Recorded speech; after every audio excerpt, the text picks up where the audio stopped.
Vote দেখি চাচ্ছি vote দেওয়ার জন্য আপনাকে আহ্বান জানাচ্ছি এবং ভোটে জেতার পরে আপনাদের কাছে যা যা সুবিধা আপনারা নিতে চান সবাই সব রকমের সুবিধা আমি আপনার কাছে পৌঁছে দেব, পরিষেবা দেব।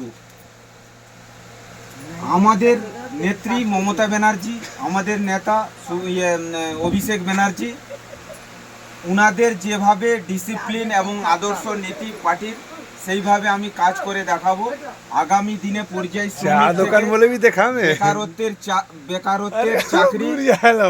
বেকারত্বের চাকরি এবং পরিযায়ী শ্রমিকের টাকা পাওয়ার সুযোগ সুবিধা, 100 দিনের কাজের প্রকল্প, ইন্দিরা বিকাশ থেকে, রাস্তাঘাট উন্নয়ন থেকে, মিউনিসিপ্যালিটি থেকে, সব ধরনের কৃষক ভাইদের সুযোগ সুবিধা থেকে আমি সব পরিষেবা দেব। আমি আপনাদেরকে অনুরোধ জানাচ্ছি, আপনারা একবারের মতো 2026 সালে পুনরায় মমতা ব্যানার্জিকে মুখ্যমন্ত্রী করার জন্য সাবের আলী খানকে বিধানসভা 212 নম্বর বিধানসভা ক্ষেত্রে তৃণমূল কংগ্রেসের প্রার্থী সাবের আলী খান আমি নিজে দাঁড়িয়েছি, লড়াই করছি যাতে ভোটে জয়ী দাঁড়িয়েছি না দাঁড়াবো